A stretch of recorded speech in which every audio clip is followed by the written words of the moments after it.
अस्सलाम वालेकुम, welcome to my YouTube channel. क्या हाल है आप सबका? अल्हम्दुलिल्लाह मैं बिल्कुल ठीक हूँ जी। तो कल ही मुझे एक लेडी का डीएम आया था और उनके मैसेजेस पढ़ के उनसे बात करके लिटरली मुझे लगा कि मुझे एक वीडियो बनानी चाहिए। स्पेशली उनकी भी रिक्वेस्ट थी कि आप ये वीडियो लाजमी बनाएं। देखिए, ये जो एंग्ज़ाइटी और गिल्ट होता है ना, ये जो मदर होती है ना, मॉम जो होती हैं, स्पेशली जो न्यू मॉम्स होती हैं, उनमें बहुत ज़्यादा होता है। अच्छा, जब मैं पहली दफ़ा मेरे जब हुआ था पहला बेटा माशाल्लाह से, तो मेरे में भी ये चीज़ थी। अच्छा, उनके मैसेजेस पढ़ के मुझे ऐसा फ़ील हुआ कि उन्हें खौफ़ है। उनका कहना था कि मेरी बेटी बीमार हो जाती है तो मुझे तरह तरह के ख़यालात आते हैं। मैं अजीब मतलब मैं जो हूँ वो एक खौफ सा आता है, सोचती हूँ, मतलब दिमाग में तरह तरह के वसवसे आते हैं और मुझे जब वो वॉमिटिंग करती है ये वो, मतलब उनका इन जो मैंने ओवरऑल उनके मैसेजेस से देखा तो उनको एक जो है वो खौफ है, उनकी थिंकिंग नेगेटिव बहुत है। और वाकई में देखिए, एक माँ होती है ना, तो उसके अंदर बच्चे को लेके ये खौफ होता है। और स्पेशली जब वो पहला बच्चा हो, नई नई वो प्रेग्नेंट हो या नया नया उसका मतलब वो माँ बनी हो, तो तब उसके अंदर ये खौफ कहीं ना कहीं होता है। सबसे पहले तो देखिए, मेरे अंदर भी ये चीज़ थी, लेकिन मैंने आहिस्ता आहिस्ता इस चीज़ को ख़त्म किया। और इस चीज़ को ख़त्म करने में मेरा साथ जो दिया वो मेरे हस्बैंड ने दिया। अच्छा, वो जो मुझे समझाया करते थे, वो मुझे यही कहा करते थे कि मरियम, नेगेटिव नहीं सोचना। देखिए, अगर हम जिस चीज़ को सोचते हैं ना नेगेटिव, जो हमारे अंदर डर होता है, ये डर जो होता है ना, ये कहीं ना कहीं हमारे सामने आ जाता है किसी ना किसी शक्ल में। तो कभी भी देखिए, अपने सोच, पहले मैं आपको बार बार यही कहती हूँ कि अपनी सोच हमेशा पॉजिटिव रखें, नेगेटिव नहीं सोचें। छोटे बच्चे होते हैं ना, तो उन्होंने बीमार होना ही होता है। अब मेरा बेटा है ना, मुझे पता है मेरे बेटे ने किस वक्त, मतलब इसको कौन से मौसम में जो होता है ना, इसने बीमार होना होता है। तो ये चीज़ एक आई थिंक माँ को पता चल जाती है कि यार ये मौसम मेरे बच्चे के लिए नहीं ठीक। तो यार देखिए, बच्चे को सबसे पहले तो हमें मदर को खुद को इतना स्ट्रॉन्ग होना पड़ेगा कि उसको बच्चे को स्ट्रॉन्ग बनाना है। हमने बच्चे को स्ट्रॉन्ग बनाना है, ना कि हमने उसको एक वो छुई मुई वाला नहीं होता, तो वो चीज़ बनानी है। अब एक बात और है कि जो बच्चा बार बार बीमार होता है, वो कह रही थी मुझे कि मेरी बेटी बार बार बीमार होती है। इसमें ये होता है कि इसमें दो फैक्टर हो सकते हैं। एक फैक्टर ये है, तो या तो बच्चा वाकई में उसको कोई हेल्थ इशू है, आप डॉक्टर से कंसल्ट करें। वरना तो सेकंड मसला जो मतलब ज़्यादातर जो देखने में आया है, तकरीबन 80% ये हो सकता है कि बच्चा आपकी तवज्जो चाहता है। अगर आप लोगों को पता है कि यार, हमने कितनी दफ़ा देखा है कि अगर हम किसी बच्चे को मना करते हैं कि बेटा आपने ये काम नहीं करना, तो आपने देखा होगा बच्चा बार बार वो काम करता है। बहुत कम बच्चे होते हैं जो एक ही दफ़ा में मान जाते हैं, बट ज़्यादातर क्या होता है, बच्चा वो बार बार काम करता है। अब वो क्यों करता है? क्योंकि बच्चे को होता है कि माँ जो है वो मेरी तरफ हो रही है, यानी वो माँ की अटेंशन हासिल करने के लिए वो करता है, ताकि मुझे माँ बार बार मना करे। बच्चा क्यों ये बार बार काम करता है? बच्चा इसलिए बार बार ये काम करता है क्योंकि वो माँ की अटेंशन हासिल करना चाहता होता है।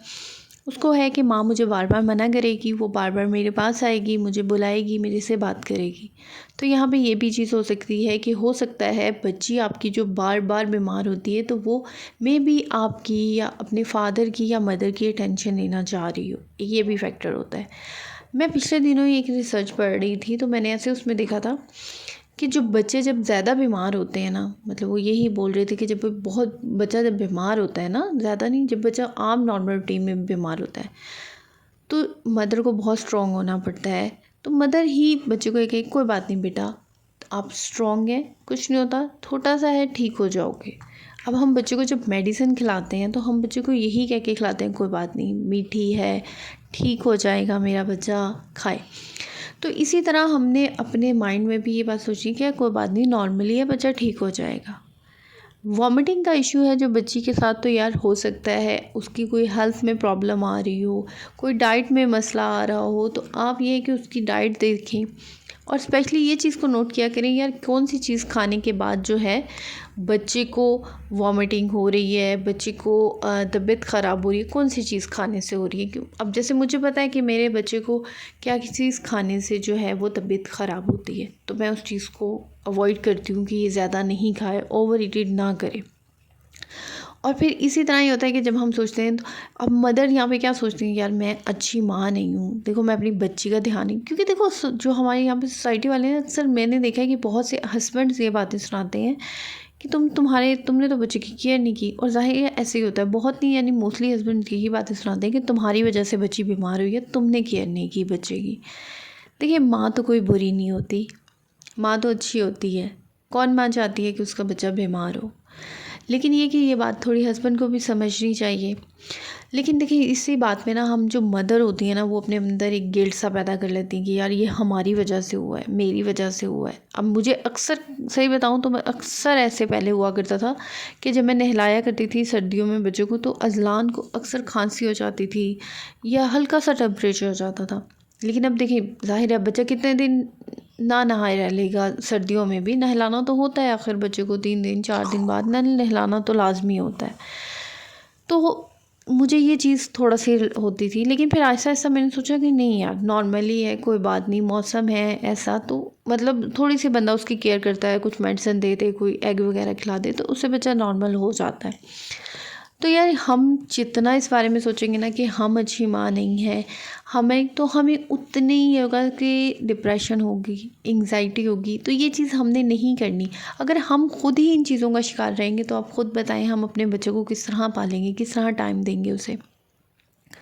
तो आपने अपने माइंड को, अपनी सोच को, अपनी थिंकिंग को हमेशा पॉजिटिव रखना है। नेगेटिव नहीं सोचें बच्चे को लेके कि पता नहीं क्या बात हो गई है जो ये इतना बीमार होने लग गया है, या ये वॉमिटिंग ये मेरी वजह से नहीं, यार आपकी वजह से नहीं कर रहा। बस आपने ये नोट करना है कि यार मेरा बच्चा किस वजह से बीमार हो रहा है, किस वजह से वॉमिटिंग कर रहा है। तो दूसरा ये है कि हमारे अंदर जो गिल्ट होता है ना कि हम एक अच्छी माँ नहीं है, तो ये गिल्ट को हमें ख़त्म करना है। माँ अच्छी ही होती है। हम कौन माँ चाहती ही नहीं है कि यार मैं अपने बच्चों को सारी आराइशें दूँ। हर माँ चाहती है कि मैं अपने बच्चों को सब कुछ दूँ, बट हम समटाइम नहीं दे पाते। और स्पेशली जो वो मदर्स जिनके मतलब बहुत छोटे बेबीज़ हैं, बहुत जल्दी हो गए हैं, तो उनके लिए बहुत टफ़ होता है ये चीज़ देखना कि यार एट ए टाइम आप दोनों बच्चों को एक साथ उनकी विश भी पूरी करें, वो रोए भी ना। देखिए बच्चा होता है, बच्चे ने तो रोना होता है, थोड़ा बहुत बच्चे ने रोना होता है। अक्सर डॉक्टर्स भी कहते हैं कि यार थोड़ा बहुत बच्चे को रोने दे, इसमें कुछ नहीं होता। अब मुझे अक्सर होता था, मेरा जो दरमियान वाला बेटा है वो बहुत ज़्यादा तंग करता है, लेकिन मैंने शुरू में ये नोट किया कि यार जब मैं उसको डांटती हूँ तो वो मज़ीद उस चीज़ को तंग करता है। फिर मैंने उसको उसके हाल पे छोड़ दिया। मैंने कहा यार कितनी देर तक कर लेगा। फिर ऐसे ही हुआ कि वो मतलब आहिस्ता आहिस्ता उसको ये आदत ख़त्म हो गई। उसने बोला कि यार ज़ाहिर है मम्मा ने तो काम करना ही है। तो पहली बात ये है कि बच्चे की कभी भी, जब बच्चा फ़ौरन से रो रहा है जी उसको ये चीज़ चाहिए, तो कभी भी उसके सामने पेश ना कर दें। एक टाइम होता है ना जब बच्चा छोटा सा होता है, 1 साल तक का होता है, लेकिन जब बच्चा 2 या 3 साल का हो जाता है ना, और जब वो रो रहा होता है और आप उसको फ़ौरन दे देंगे, तो उसके बाद उस बच्चे को पता चल जाता है अच्छा जब मैं रोऊँगा तो मेरी माँ ने फ़ौरन ये काम कर देना है। तो थोड़ा-सा बच्चे को रोने दें। अब जिनके हस्बैंड होते हैं, मतलब कुछ हस्बैंड जो हैं वो बहुत ज़्यादा बच्चों के मामले में पॉसेस होते हैं, तो आप लोगों ने यार कोशिश किया करें कि उनके सामने बच्चे को कुछ मत कहें। वो आए हैं तो बच्चे को उनके पास रहने दें, कुछ भी मत करें। जो भी है आप भी मना करें। हक तो वैसे उनका भी बनता है यार थोड़ा बहुत मना करने का। तो ये है कि अपने साथ इस तरह ही होगा कि बच्चे की वजह से आपका रिलेशन भी नहीं ख़राब होगा और आप भी ठीक रहेंगी। हाँ, जब चले जाते हैं फादर उनके घर से, बाबा जी, तो बंदा बच्चे को समझा देता है, जो भी आपने कहना है आप बच्चे को उसके बाद कहें। बाकी वो पूछ रही थी मेरे से कि मैं किस तरह मैनेज करती हूँ, नमाज़ वगैरह मैं किस तरह बच्चों के साथ पढ़ती हूँ। तो यार नमाज़ वगैरह का ये है कि बच्चे छोटे होते हैं, ये जो बहाना है ना बच्चे छोटे हैं हम नमाज़ नहीं पढ़ सकते, ये तो ऐसे ही होता है। यार कोशिश करें तो सारा कुछ हो जाता है। नहीं पूरी पढ़ी जाती, कम से कम फ़र्ज़ ही पढ़ लें, लेकिन अगर आप एक दफ़ा आदत बना लेंगे तो इंशाल्लाह ये आदत आपकी नहीं ख़त्म होगी। तो ये छोटी सी वीडियो थी जो मैंने उनके लिए स्पेशल आप लोगों के लिए बनाई। मैंने सोचा यार इस पे भी बनानी चाहिए। अगर आप लोग चाहते हैं कि इस पे हम मज़ीद बात करें एंग्ज़ायटी पे और गिल्ट पे मदर की, तो मुझे कमेंट्स में लाज़मी बताएं, तो हम इसके ऊपर मज़ीद एक और वीडियो बनाएंगे। मैं आपके लिए लाजमी बनाऊंगी। और ये है कि बाकी जो भी आपके क्वेश्चंस होंगे कमेंट्स में छोड़ दें। इंशाल्लाह मैं आप लोगों के क्वेश्चंस का जवाब देने का पूरा जो है वो पूरी कोशिश करूंगी। और किसी भी तरह का कुछ पूछना है तो इंस्टाग्राम का लिंक नीचे डिस्क्रिप्शन में, आप लोग मुझे वहाँ जाके DM कर सकते हैं। और वीडियो मेरी पसंद आई है, चैनल को ज़रूर सब्सक्राइब कर दें और वीडियो को लाइक करना और कमेंट्स करना मत भूलिएगा। और आप लोगों के प्यार का, मोहब्बत का बहुत बहुत शुक्रिया। अपने बच्चों का अपना बहुत ज़्यादा ख्याल रखिएगा। और क्योंकि ठंड बहुत ज़्यादा हो गई है और बच्चों पे बेजा सख्ती न मत गिरे, क्योंकि सख्ती करने से यार बच्चा बिगड़ जाता है। ओके जी, दुआओं में याद रखिएगा, अपना बहुत सारा ख्याल रखिएगा। अल्लाह हाफिज़।